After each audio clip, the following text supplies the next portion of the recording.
Welcome, deep divers. Today, we're diving into something that, well, it really touches every industry, every budget energy. But we're not just talking about, keeping the lights on. We're looking at how to turn energy from this sometimes massive overhead into a real source of opportunity and growth. And our guide for this deep dive is Energy Efficiency and Management, a practical guide by Dr. Farhad Zarei. Now, this isn't just a typical book review. Think of it as us pulling out the absolute key insights, the practical stuff, giving you a shortcut to seeing energy differently. Right. And what I think is really unique about this book, its purpose. It's explicitly not just about energy efficient design. Lots of books cover that. Dr. Zarei focuses on bridging what he calls the capability gap between ambition and current situation. Hmm. So it's really grounded in practical experience and global best practices, very hands-on. Exactly. So whether you're listening as an energy manager, maybe an engineer, an executive looking at the bottom line, a consultant, or even a speedy, this deep dive is for you. We want to offer some clear direction, some strategies that are actually, tried and tested, stuff you can use. Okay, so let's jump right in. The book kicks off mentioning things like volatile energy prices and climate change intensification. Why is managing energy effectively so critical right now, maybe more than ever? Well, historically, energy's been this silent force, right? Powering industrial revolutions, the cornerstone of modern civilization.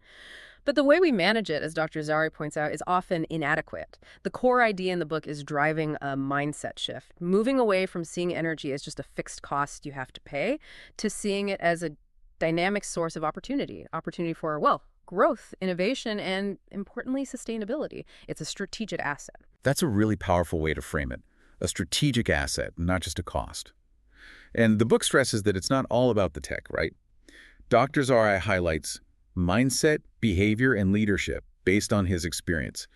Why are those elements so crucial? Yeah, that's key because, you can have the best technology in the world, the most efficient machines, but if the people using them don't understand the why, or if leadership isn't actively championing efficiency, you just won't get the full benefit. Right, like buying fancy smart lights, but everyone still leaves them on. Exactly. That's a perfect example. The human element is huge. And it's not just about cost savings anymore, though that's obviously important. It's become an integral part of sustainability, competitiveness, and corporate responsibility.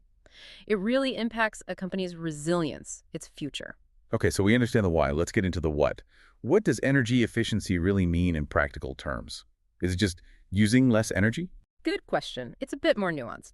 So, energy efficiency is about getting the same output with less energy or achieve more with the same energy. Huh? Think LED bulbs. You get the same light, maybe even better light, but use way less electricity. That's efficiency. Okay. Energy conservation, on the other hand, is more about behavior like physically turning off that light when you leave. Both good, but efficiency improves the system. And the book also talks about optimal energy utilization, which takes efficiency like one step further. It adds a strategic layer to the whole system view, making sure every bit of energy is doing something useful.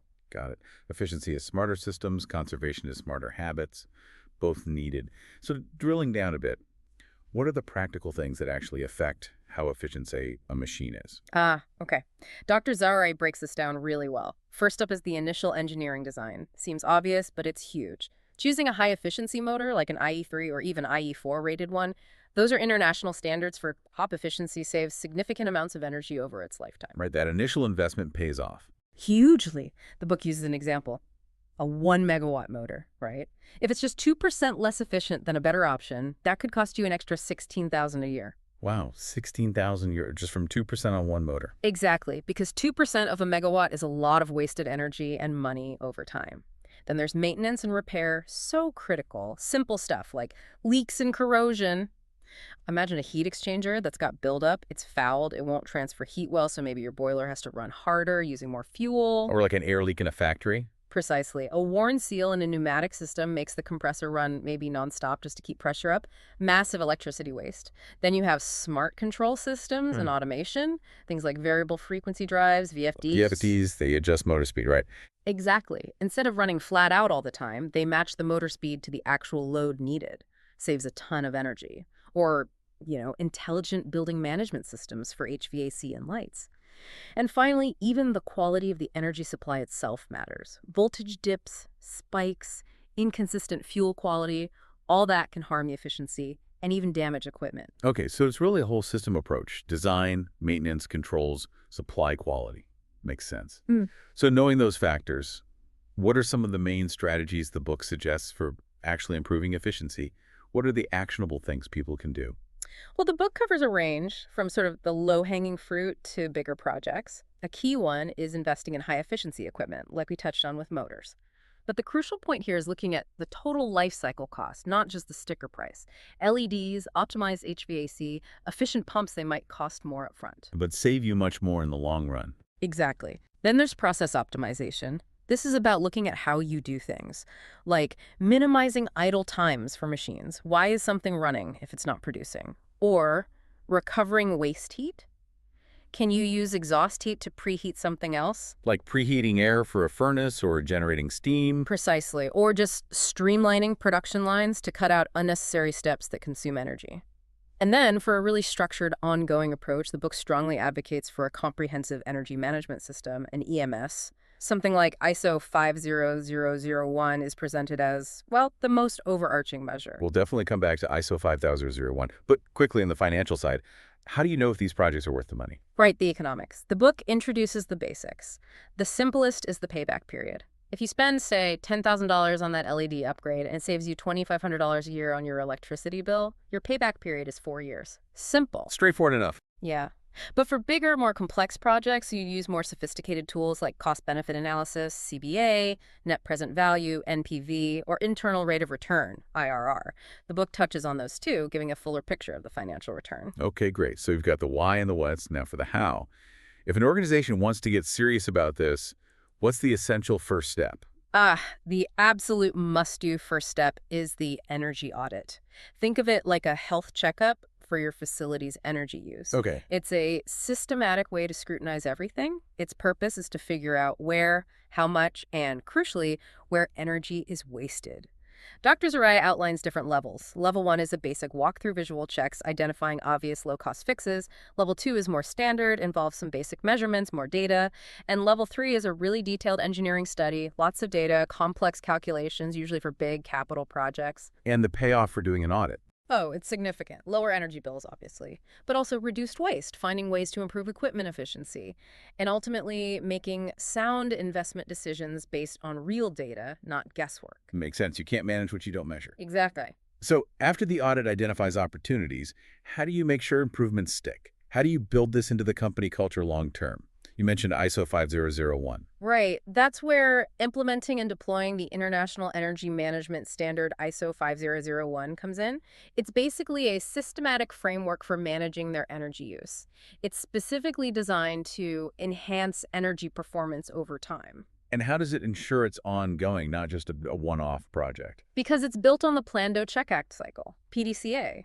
You plan improvements, you do them, you check the results, and then you act to make further improvements or standardize successes. It makes energy management not a one-off project, but a continuing activity. It gets embedded in how the organization operates. I see. Continuous improvement. Yes, and the benefits stack up.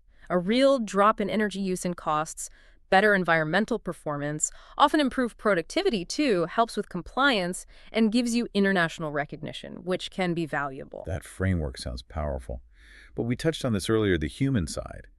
How big a role does just basic education and awareness play? Oh, it's absolutely critical, often underestimated. The book calls it the role of education and awareness and argues it can fundamentally change the energy culture. Change the culture. That sounds deep. It is, because it's about changing energy consumption patterns. And this applies everywhere. In residential homes, simple things. Knowing to choose LEDs, sealing windows, maybe turning down the water heater thermostat a bit. Things we can all do. Exactly. In government offices or public buildings, it's about staff awareness, turning off lights and computers, reporting things like dripping packs or drafty windows, simple maintenance follow-up. And in industry, it's training operators on efficient machine use, pushing them to minimize idle time, doing regular checks for leaks, compressed air, steam, you name it. Are there examples where this has worked on a large scale? Definitely. The book mentions some successful global case studies, like Japan's Top Runner program that sets efficiency standards for appliances, pushing manufacturers to innovate, or their Cool Biz Warm Biz campaigns, encouraging less reliance on office air conditioning or heating through dress codes. Simple but effective. And Denmark's really strong public engagement in district heating systems and wind power development, that buy-in is crucial. Fascinating examples. Okay, let's shift gears a bit and look ahead. Beyond these established practices, what's next? What does the future hold for industrial energy? Well, Dr. Zarei includes a section on futures research in energy, which is really interesting. A big part of that future is, unsurprisingly, the expansion of renewable energies. Solar, wind? Yes, all of it. Utility-scale solar PV, rooftop solar, even concentrated solar power, CSP, which can provide high-temperature heat for industrial processes, wind, obviously, biomass, especially using organic waste streams from industry or agriculture, geothermal, hydro, it's a mix. The book even highlights the importance of solar energy in Iran's climate as a specific case study. Oh, what's special there? Just the sheer amount of sunshine, over 5 kilowatt hours per square meter per day on average. Huge potential. Tapping into that means decreased energy costs, more price stability compared to volatile fossil fuels, and of course, reducing greenhouse gases. Makes sense. Yeah. Leverage your natural advantages. Now, here's something that really caught my eye in the outline, the idea of generating revenue from energy projects. Not just saving money, but making it. How does that work? Yeah, this is where it gets really exciting, moving beyond just cost reduction. The book explores revenue generation through energy optimization projects.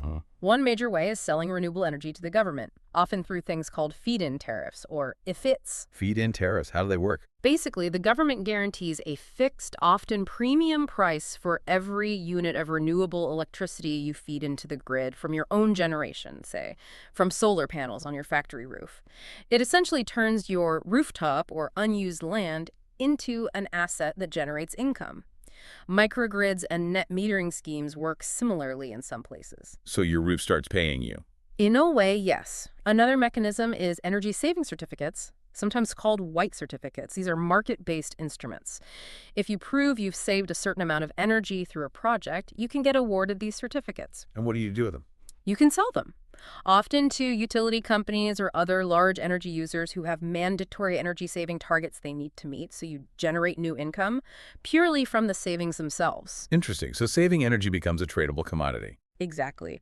The book also mentions renewable energy export opportunities. If you're an industry near an international border, it gives examples like near India, Iraq, Afghanistan, Pakistan, you might potentially export extra solar or wind energy. And then there are green energy exchange and carbon markets. You can sell renewable energy certificates, RECs, which prove you generated green power, or carbon credits, where one credit represents avoiding 1 ton of CO2 emissions. It means your environmental performance can be transformed into cash. Wow. Okay, that really reframes energy from a pure cost to a potential profit center. What about cutting-edge tech? What role will things like artificial intelligence play? The role of artificial intelligence in energy management and efficiency is huge and growing fast. AI, machine learning, deep learning, neural networks, basically, these are tools that can learn from data streams, analyze vast amounts of information, and identify small inefficiencies humans might miss. So what can AI actually do in energy management? Lots of things. It's great for energy consumption forecasting, predicting how much energy you'll need, when. Also for load management and optimization of demand side, which is basically smart demand response shifting energy use to off-peak times automatically. Smart systems of heating, cooling, and lighting that learn occupancy patterns and adjust themselves. And even improving the performance of power plants and electricity grids, things like predictive maintenance on turbines, or balancing the grid when you have lots of intermittent renewables like solar and wind coming online and offline. So it makes everything smarter, more adaptive. Precisely. AI can detect and diagnose patterns of waste energy, continuously optimize energy use, and enable continuous monitoring in a way that's just not feasible manually. It's about finding those hidden percentage points of savings. Game changer potential, definitely. And looking even broader, what are the big shifts Dr. Zarei sees coming for industrial energy use overall? 2 big ones stand out in the future of industrial energy. First is electrification and smart grids. More and more industrial processes that used to rely on burning fossil fuels are shifting to highly efficient electric power, think electric arc furnaces, industrial heat pumps instead of boilers. Right, using electricity generated potentially from renewables. Exactly. And that needs smart grids that can handle these new loads and also cope with fluctuations in supply and demand from those renewables. The second major area is carbon capture, utilization, and storage, CCUS. This is seen as critical for decarbonizing the hard-to-abate sectors, industries where emissions are inherent to the process itself, not just from burning fuel. Like cement. Cement is a prime example. About 60% of its CO2 comes just from the chemical reaction of calcining limestone. You can't easily electrify that away. Same for certain processes in steelmaking. So CCUS aims to capture that CO2 before it hits the atmosphere and then either use it for something else or store it permanently underground. So tackling those really tough industrial emissions. Yeah, it's seen as a necessary piece of the puzzle for deep decarbonization in industry. This has been incredibly insightful. It's clear that Dr. Farhad Zarei's Energy Efficiency and Management, a practical guide, isn't just theory. It really feels like a comprehensive roadmap, packed with actionable strategies for anyone, any organization looking to genuinely transform their energy use, moving it from just a cost. To a source of innovation and resilience. Absolutely. It really guides you through identifying opportunities, implementing solutions, and sustaining improvements. It equips you, helps you move towards that efficient, responsible, and resilient industrial future we need. Well said. So if you're listening and feel ready to take that next step on your energy management journey, this book sounds like it offers the practical insights needed. Turn those challenges into real opportunities, bridging that capability gap Dr. Zarei talks about. And importantly, you can find Dr. Farhad Zarei's Energy Efficiency and Management, a practical guide available right now on quite a few platforms. Let me list them. It's on Amazon.com, Barnes & Noble, Kobo, Apple Books, Everend, Thalia.de, Hoopla Digital, Vivlio, Smashwords, The Palace Project, and Fable.co. So plenty of places to grab a copy. And maybe a final thought to leave people with, if we connect this to the bigger picture. Mastering industrial energy management. It isn't just about saving costs today, is it? It's really about building the competitive edge, demonstrating that environmental leadership that will define the next generation of industry. So the question really is, what steps will you take to transform your energy story?